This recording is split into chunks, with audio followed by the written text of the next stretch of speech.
जय गुरुदेव। हमरे हित गुरुदेव जी धारे मनुज स्वरूप,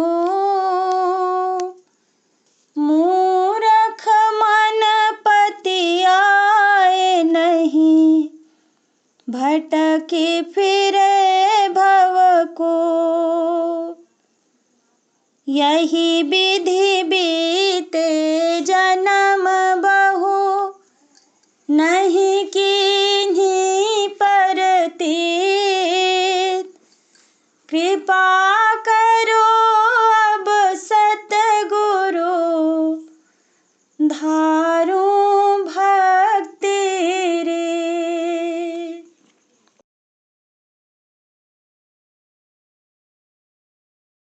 रंग रजवा हमारे मीत, आए हमारी गलियां। रंग रजवा हमारे मीत, आए हमारी गलियां। इनका रंग कभी नहीं उतरे, इनका रंग कभी नहीं उतरे। ऐसे है मेरे हित, आए हमारी गलियां। ऐसे है मेरे हित, आए हमारी गलियां। जन्म जन्म की मैली चुनरी, जन्म जन्म की मैली चुनरी।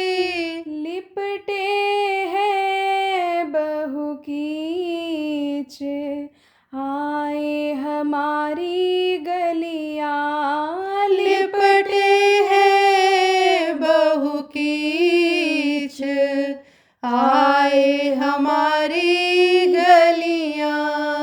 धोए धाए अस रंग लगावे, धोए धाए अस रंग लगावे।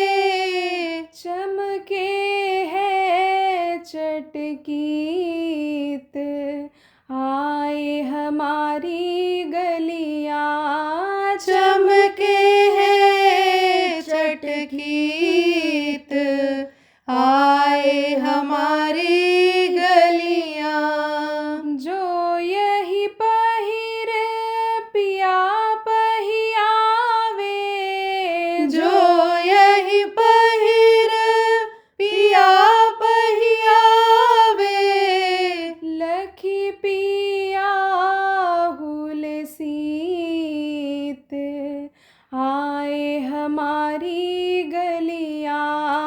लखी पिया हुल सीत, आए हमारी गलियां। चुनरी धुलाए पिया मिल सजनी, चुनरी धुलाए पिया मिल सजनी। आइब नाहीत, आए हमारी गलियां।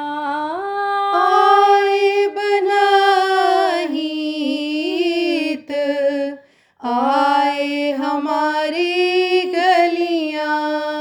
जय गुरुदेव कृपा से सगरी, जय गुरुदेव कृपा से सगरी। छूटी है अब भव भीत, आए हमारी गलियां। छूटी है अब भव भीत, आए हमारी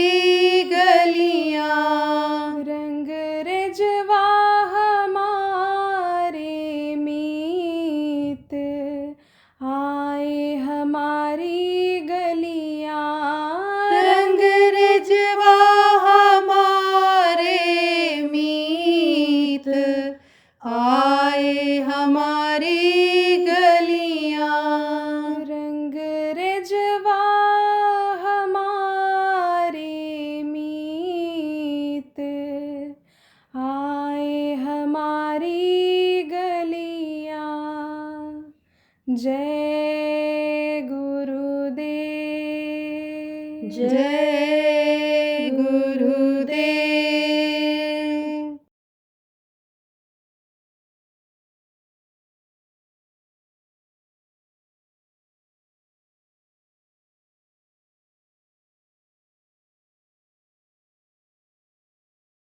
हमारे ये जो गुरु महाराज, इनकी ये तस्वीर लगी हुई है, इन्होंने जय गुरुदेव नाम को जगाया।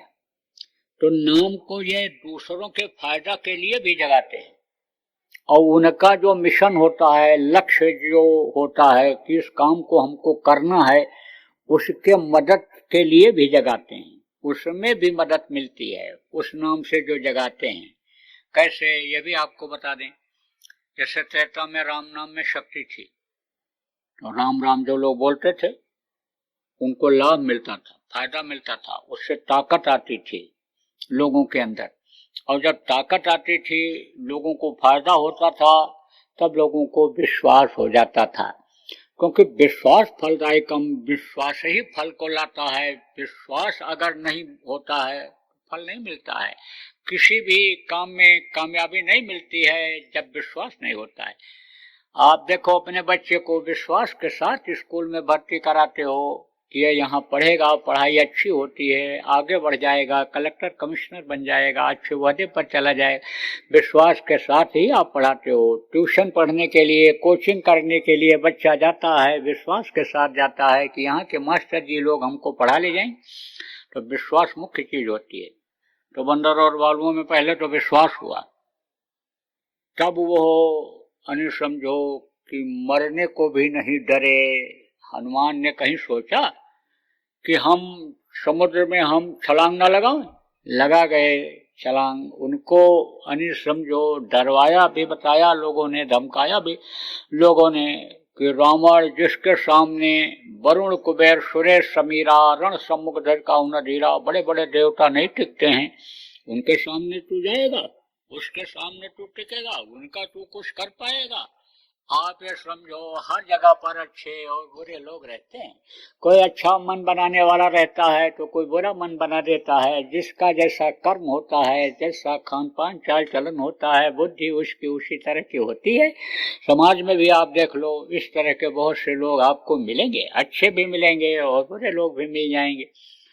तो जब उनको विश्वास हो गया, तब उन्होंने कहा कि हमारा कोई बाल नहीं बांका कर सकता है, और छलांग लगा करके समझो कि वहां पहुंच गए। पूछ में जब आग लगाया जाने को हुआ, तब डरे। अरे रहा न नगर बसन घटेला, बाढ़ी पूछ कीन कब खेला। पूछ को बढ़ाते चले गए, ये नाम प्रभु का अपने ले ले करके, ताकत पैदा करके पूछ को बढ़ाते चले गए। देखो प्रेमियों, उनको भी समझो कि युक्ति आती थी। किस चीज की युक्ति? शक्ति लाने की। अंदर में शक्ति आती है, अंदर में आती है। अंदर में शक्ति जब आती है, तब अणिमा गणिमा महिमा लघुमा, ये सिद्धियां जो हैं, ये सब वश में हो जाती हैं। उनको मालूम था, योग करते थे, साधना करते थे। कौन? हनुमान। तो जब आप समझो कि उनको संजीवनी बूटी लानी थी, लक्ष्मण को शक्ति बनने लगा और वो बेहोश हो गए। वैद्य ने कहा संजीवनी बूटी से ही ये है होश में आएंगे, और वो प्रातः काल तक आ जाए, सूरज निकलने के पहले तक आ जाए, तभी यह संभव है। और नहीं तो समझो शक्ति, इस बाण का असर धीरे धीरे बढ़ता जाएगा। जैसे किसी को सांप काटता है, 4 घंटे 6 घंटे 8 घंटे के अंदर अगर इलाज न कर लो, तो वो जो है फैलता चला जाता है, अंदर अंदर कहाँ दिमाग पर पहुंच जाता है। आदमी हट्टा कट्टा, चलता फिरता, खाता पीता दिखाई पड़ता है, लेकिन बस धीरे धीरे ऐसे आंख बंद हो जाती है, खत्म हो जाता है। इसी तरह से कहा कि यह शक्ति बाण का असर सूरज निकलते ही शुरू हो जाएगा तेजी से, फिर ये बच नहीं सकते हैं। तब ये हुआ कि अब हमको लाना है, दूरी ज्यादा थी, कैसे पहुंच सकते थे। फिर उन्होंने इच्छा किया, याद किया। किसको याद किया? अपने आराध्य को। उनके आराध्य कौन थे? राम। हालांकि पूरी कला उनके अंदर नहीं थी, रावण के अंदर ज्यादा ताकत थी। उत्तम कुल पुलस्त करना थी, शुभ पूजो बहुमाती, उत्तम कुल पुलस्त ऋषि का नाती था। आप ये समझो वरुण कुबेर सुरेश समीरा बड़े बड़े देवता उसके सामने ठहरते नहीं थे, तो ज्यादा ताकत थी। लेकिन अब चूंकि इस काम के लिए आए थे तो उनको ज्ञान था, अकल थी। उन्होंने कहा ले लेना चाहिए, परशुराम जी के आगे झुक जाना चाहिए, उनसे मांग लेना चाहिए। तो दो शक्ति उन्होंने उनसे लिया था और फिर रावण का विनाश किया था। कृष्ण भी सक्षम नहीं थे। अगर उस वक्त के सुपक्ष जो संत थे, हर धरती पर एक न एक कोई आध्यात्मिक संत यानी हमेशा रहा है और रहेगा जब तक ये धरती रहेगी। तो वो क्या करते हैं, दया की धार यानी डालते रहते हैं जीवों पर। तब उन्होंने कहा अब अपनी दया की धार आप समेटो। उनके आध्यात्मिक गुरु थे कौन, सुपक्ष। और विद्या गुरु कौन थे, संदीपनी। इनके आध्यात्मिक गुरु कौन थे, राम के वशिष्ठ। और विद्या गुरु कौन थे, विश्वामित्र, जो 12.5 वर्ष तक के लिए जंगल में ले गए थे, 9 गुणों से लैस किए थे, वो इनके विद्या गुरु थे और वो आध्यात्मिक गुरु। प्रमाण भी मिलता है, जब ये रावण को मार करके वापस आए तो माता कौशल्या को भ्रम हो गया। अति सुकुमार युगल मेरे बारे, कौन भांति लंका पट मारे। ए मेरे बेटा, इतने बड़े पराक्रमी रावण को तू कैसे मार सका। तब उन्होंने कहा गुरु वशिष्ठ कुल पूजी हमारे, तिनके कृपा धनुजन मारे। माँ मेरे अंदर कोई शक्ति नहीं थी, वो तो गुरु वशिष्ठ की कृपा थी जिससे मैंने रावण का विनाश किया। तो अब आप ये समझो कि रावण के अंदर ज्यादा शक्ति थी, लेकिन ये जो शक्तियां उन्होंने इनके अंदर पैदा कर दिया। किसके अंदर, हनुमान के अंदर। क्यों पैदा किया यह भी आपको बता दें कि भक्त का भी नाम हो जाए, ताकि भविष्य में भी लोग भक्ति करें। और नहीं तो भगवान ही सब कुछ कर देते तो भक्तों का नाम कैसे होता। अगर कृष्ण ही यानी समझो सब कुछ किए होते तो गोपी और ग्वालों का इतिहास में नाम न रहता। राम अगर अयोध्या में बैठ करके रावण को मार देते तो आज उनकी पूजा न होती। आज इतना त्याग अगर वो न किए होते कि पिता के आदेश पर गद्दी पर ठोकर मार दिया और जंगल चले गए, और फिर समझो ये अगर न किए होते, अगर वो हनुमान के अंदर शक्ति न भरे होते, उनसे काम न कराए होते, तो आप फिर समझो उनकी इतनी कीमत न होती। भक्त यानी समझो कि कौन होते हैं, भगवान। और भगवान का कौन होता है, भक्त। आप ये समझो ये एक दूसरे का हमेशा से रिश्ता चलाया है, नाता चलाया है। जैसे एक तरह का नोट होता है, 100 रुपये का नोट। देखो दोनों जो होते हैं, जो पहलू होते हैं, वो यानी समझो एक जैसे तो नहीं होते हैं, लेकिन दोनों की कीमत होती है, क्योंकि नोट के साथ वो जुड़े हुए रहता है, जो उसमें छपा रहता है, लिखा रहता है। एक सिक्के के 2 पहलू होते हैं, सिक्का तो एक है लेकिन 2 पहलू, तो ये जुड़े रहते हैं, इसलिए दोनों की कीमत होती है। तो अब आप ये समझो कि कीमत उन्हीं से आई। किससे आई, राम से आई। उन्होंने योग साधना बताया। कहाँ से लिया था, विश्वामित्र से लिया था, वशिष्ठ गुरु से लिया था। तो रिद्धि सिद्धि प्राप्त किया उन्होंने। अरुमा गरुमा महिमा लघुमा वशीकरण, ये सब सिद्धियां हैं। इनका अलग अलग काम है। जैसे अरुमा शक्ति, बहुत छोटा हो जाए, मच्छर हो जाए, मशक समान रूप कब धरी, लंकन चलो सुमेध न धरी, यानी मशक समान बन जाते थे, उड़ करके गए, छोटे बन गए। लेकिन जब पहाड़ उठा करके लाना हुआ, देखा संजीवनी नहीं पहचान में आ रही है, तो पहाड़ ही उठा ले चले। वैद्य जी वहां देख लेंगे, निकाल लेंगे बूटी को, जड़ी को, पौधे को। तब वो गरिमा शक्ति को लाए। कहते हो आपकी गरिमामय उपस्थिति प्रार्थनीय होगी, लिखते हो ना किसमें, निमंत्रण कार्ड में, शादी ब्याह के कार्ड में लिखते हो। तो आप ये समझो कि गरिमा शक्ति आई, और गरिमा शक्ति जब आई तो भारी भरकम शरीर हो गया, पूरा पहाड़ उठा लिए। अब फिर उड़ना हुआ, जब फिर उड़ना हुआ तब समझो छोटे हो गए, पहाड़ भी छोटा हो गया। फिर जब वहां पहुंचे तो फिर अपने आकार में आ गए, पहाड़ जैसा हो गया। तो ये शक्तियां आई उनकी वजह से। आप ये समझो, कहा ना उन्होंने, राम नाम कीन्हे बिना मोह कहाँ विश्राम।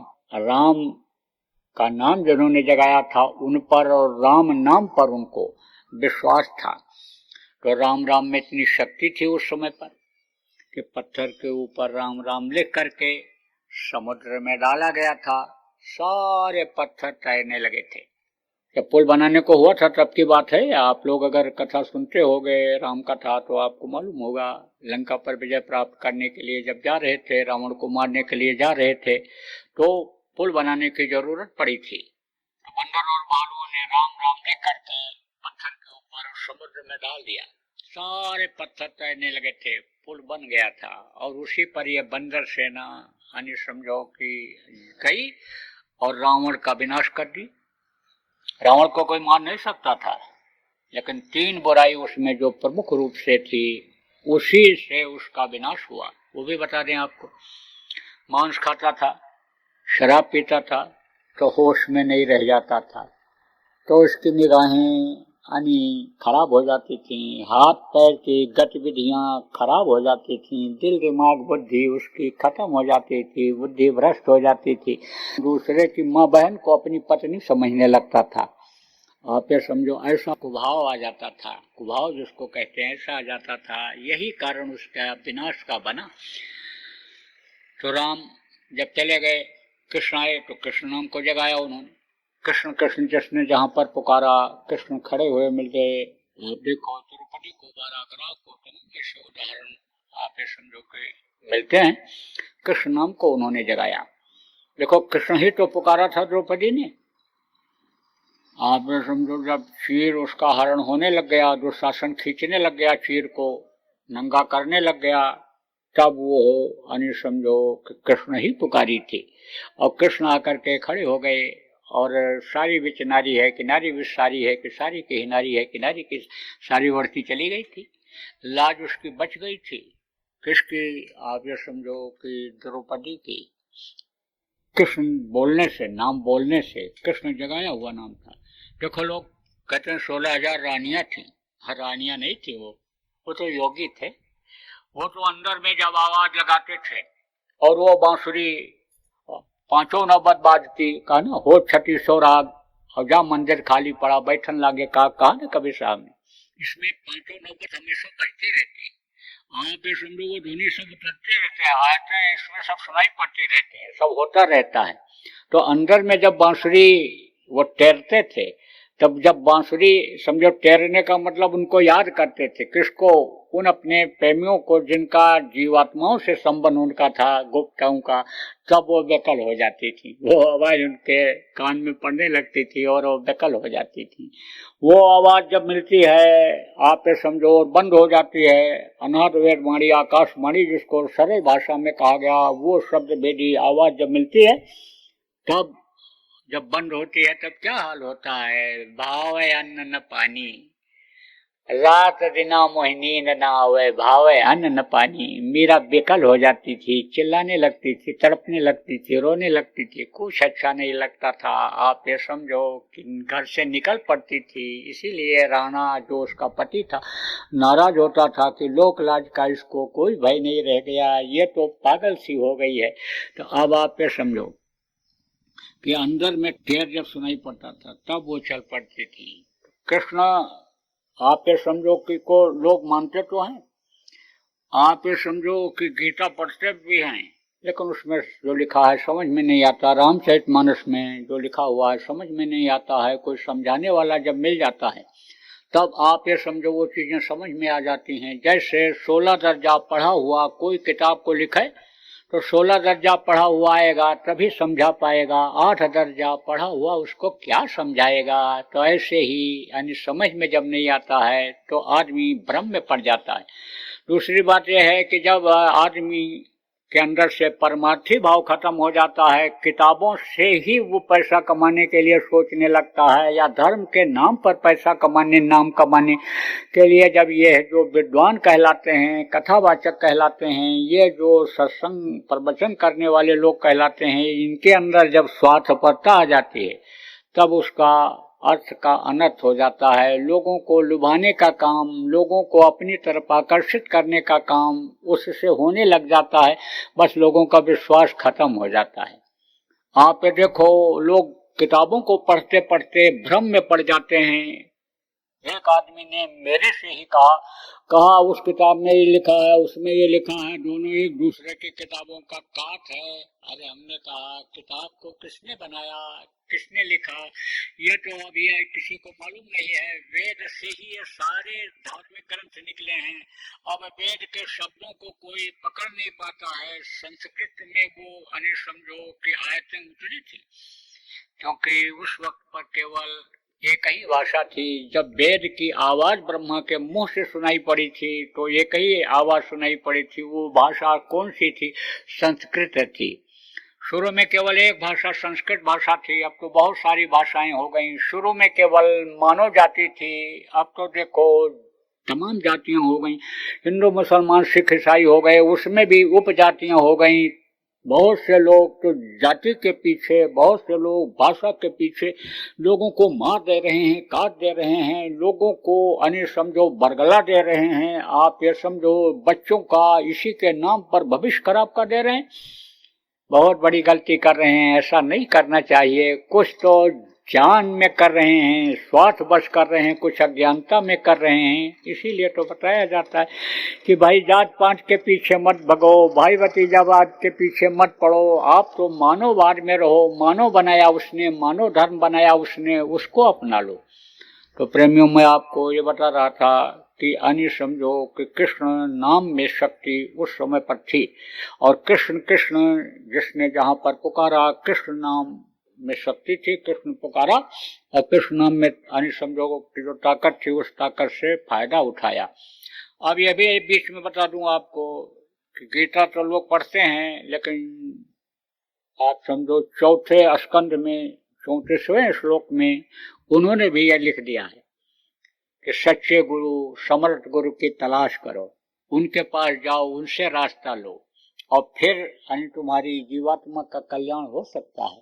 जीवात्मा की बात जहां तक, चाहे कबीर साहब रहे हों, चाहे पलटू साहब रहे हों, चाहे नानक साहब रहे हों, चाहे गोस्वामी जी महाराज रहे हों, चाहे कृष्ण रहे हों, चाहे राम रहे हों, इन्होंने जीवात्मा की बात जहां तक बताया उसको लोग समझ नहीं पाए। उसके बारे में तो आप समझो प्रवचनों में लोग बता नहीं पाते हैं, लोगों को जानकारी नहीं हो पाती है। लेकिन जब सत्संग मिलता है तब इन चीजों की जानकारी होती है। आप देखो जब कृष्ण के जाने का समय हुआ तब उस समय पर कृष्ण ने कहा था कि अब मेरा समय हो गया, मनुष्य शरीर धारण करने की वजह से मुझे भी इस दुनिया से अब जाना पड़ेगा, और मेरा काम भी हो गया जिस काम के लिए मैं आया था। द्वापर का विधान अब खत्म हो जाएगा, कलयुग आ जाएगा, मुझे जाना है। तब पांडव ने कहा था महाराज मुझको भी लेते चलिए। जो टूक जवाब उन्होंने दिया, मैं तुमको नहीं ले जा सकता हूं, तुमको किसी त्रिकालदर्शी के पास जाना पड़ेगा, समर्थ गुरु के पास जाना पड़ेगा, उनसे रास्ता ले करके और तुमको योग साधना करनी पड़ेगी। और अगर तुम ऐसा नहीं करोगे तो तुमको मानव हत्या का पाप लगेगा। मानव हत्या बहुत बड़ा पाप होता है, तो वो तुमको झेलना पड़ेगा। आखिर में उन्होंने बहुत प्रार्थना किया। पांडव ने कहा महाराज सारी जिंदगी मैं आपके साथ लगा रहा, और समझो कि यही उम्मीद में रहा कि जब आप चलेंगे हमको लेते चलेंगे। लेकिन अब इस समय पर बुढ़ापे में आप जवाब दे रहे हो, ना कर रहे हो, इस समय मैं कहाँ गुरु खोज पाऊंगा, कैसे योग साधना इस कम उम्र में बुढ़े शरीर से कर पाऊंगा। इसलिए महाराज दया करो, लेते चलो। लेकिन साफ कहा तो अवतारिक शक्तियां आती हैं परिवर्तन के लिए, धर्म की स्थापना के लिए, सज्जनों की रक्षा के लिए, और जो संत आते हैं जीवात्माओं के कल्याण के लिए आते हैं, उनके पास तो तुमको जाना ही पड़ेगा। तो आप ये समझो कि जैसे राम नाम में शक्ति थी, कृष्ण नाम में शक्ति जैसे थी, ऐसे कैसे कलयुग में सतनाम में शक्ति थी, राधा स्वामी में शक्ति थी, उसी तरह से जय गुरुदेव नाम में शक्ति है। ये हमारे गुरु महाराज ने जगाया था। कैसे जगाते हैं प्रेमियों, यह भी आपको बता दूं। आप कहां से जुड़े हो ये आपको नहीं मालूम है, उस परमात्मा की शक्ति से जुड़े हो, बहुत पतले तार के द्वारा जुड़े हुए हो। वही तार जब कट जाता है तब बड़े बड़े डॉक्टर वैज्ञानिक फेल हो जाते हैं, कहते हैं क्या हो गया, समझ नहीं पाते हैं क्या चीज निकल गई इस शरीर से कि ये शरीर में सड़न गलन बदबू आने लग गई। क्योंकि जीवात्मा बहुत पतली है, देख नहीं सकते हो, और रास्ता भी वो पतला है, जिससे 5 महीना 10 दिन का बच्चा जब माँ के पेट में हो जाता है तब ये डाली जाती है और निकलती उसी रास्ते से है, तो उसको संतों के अलावा, साधकों के अलावा और कोई देख नहीं सकता है। तो अब आप ये समझो कि वो तार कहाँ से जुड़ा है, जीवात्मा का परमात्मा से। ऐसे ही संत जिस नाम को जगाते हैं तार के द्वारा जोड़ देते हैं, और उस नाम से जब उसको पुकारा जाता है तो वो आवाज सीधी पहुंचती है। कैसे पता नहीं आपको? आप अपने परिवार के साथ कहीं जा रहे हो, छोटे बच्चे को ठोकर लग गई तो बोला पापा, तो मुंह से उसके निकला और कान में आपके पड़ेगा। तार कहाँ पहुंचेगा? कान के द्वारा, यानी यहाँ पर जीवात्मा यहाँ है, यहाँ से दिखती है। इसलिए संतों ने आंखों के बीचों बीच में बताया कि जीवात्मा बैठी हुई है और यहीं से उसकी ताकत पूरे शरीर को चलाती है। सबसे पहले आंख में आती है, फिर कान में जाएगी, फिर मुंह में आएगी, और फिर इधर कंठ में और हृदय में, फिर नाभि में, और फिर इंद्री यानी पेशाब का मुकाम, और जिधर से मल त्याग करते हो गुदा, वहां शक्ति जाती है, और उसी से ये चक्र चलते रहते हैं, पूरा शरीर चलता रहता है। तो कहीं भी देखो कांटा चुभता है, यहाँ से कांटा चुभा तो महसूस कहाँ होता है? यहाँ महसूस होता है। कैसे महसूस होता है? 72,000 नसें हैं, सब यहाँ से जुड़ी हुई हैं, कुछ नीचे से हैं और कुछ ऊपर से हैं, लेकिन कनेक्शन सबका इस शरीर में 72,000 नसों से है। तो अब आप समझो कि उसी नस के द्वारा ही समझो कि यहाँ आभास हो जाता है। यहाँ पर बांध दीजिए आप कस के, नस बन जाए तो पता नहीं चलेगा, उंगली काट दोगे नहीं पता चलेगा। तो संबंध कहाँ से है? यहाँ से। तो कान में आवाज पड़ती है, बोलता लड़का है और आवाज कान में पड़ी और फट से वो जीवात्मा तक गई, और जीवात्मा वहां से जुड़ी हुई है, बस फौरन रक्षा कर देता है। और लोगों ने जय गुरुदेव नाम बोल करके अपनी जान बचाई। पहले लोगों को विश्वास नहीं होता था, आप लोगों को भी जल्दी प्रेमियों नहीं विश्वास होगा, लेकिन जब परीक्षा ले लोगे तब यानी समझो विश्वास हो जाएगा। मैं कहता हूं कि आग में गर्मी है, आप आग के करीब न जाओ तो विश्वास नहीं होगा। कहता हूं बर्फ ठंडा है, हाथ रख दोगे तो विश्वास हो जाएगा कि बर्फ ठंडा है। ऐसे ही जब आप प्रैक्टिकल कर लोगे तब आपको विश्वास हो जाएगा। तो बहुत लोगों ने अपनी जान बचाई, बहुत लोगों ने जय गुरुदेव नाम बोल करके आप ये समझो कामयाबी हासिल किया। आप ये समझो बच्चों ने जय गुरुदेव नाम बोल करके जान भी बचाई, नौकरी भी पाई, परीक्षा में भी सफलता पाई। तमाम लोग जय गुरुदेव नाम बोल करके दवा पिलाए, दवा नहीं फायदा कर रही थी और फायदा कर गई। आप जब बड़े कार्यक्रमों में आओगे जहाँ लाखों की भीड़ होती है, वहां जब घूमोगे, लोगों से मिलोगे, तो कुछ ऐसे भी लोग आपको मिल जाएंगे कि भाई मैं तो जय गुरुदेव बोल करके और कोरोना को अपने ठीक कर लिया, निमित्त मात्र दवा खा करके, किसी डॉक्टर की नहीं, कोई अंग्रेजी हिंदी उर्दू फारसी यानी भाषा में लिखी हुई दवा, यानी जो यानी आयुर्वेदिक, होम्योपैथिक और यूनानी ये दवाएं हैं, ये इनके द्वारा नहीं, नेचुरल दवा से, प्राकृतिक दवा से जय गुरुदेव नाम बोल करके मैं ठीक हो गया, ऐसे भी लोग आपको मिलेंगे। लेकिन उसके लिए कहोगे भाई हमारा कब आना जाना हो पावे, कोई मिले न मिले, दुख होगा जब तब हम परीक्षा लेकर देखेंगे, तो फिर यानी समझो कि दुख क्यों आवे। आप अभी से यानी जय गुरुदेव नाम बताता हूँ बोलना शुरू कर दो, जय गुरुदेव नाम का जाप करना शुरू कर दो, और आप अपनी तकलीफों को धीरे धीरे दूर करना शुरू कर दो। जय गुरुदेव। गत वर्षों की भांति इस वर्ष भी होली का कार्यक्रम 13, 14 और 15 मार्च 2025 को उज्जैन आश्रम पर आयोजित किया गया है। आप सभी सपरिवार सादर आमंत्रित हैं। स्थान बाबा जय गुरुदेव आश्रम, जय गुरुदेव नगर, पिंगलेश्वर रेलवे स्टेशन के सामने, मक्सी रोड, उज्जैन, मध्य प्रदेश, भारत।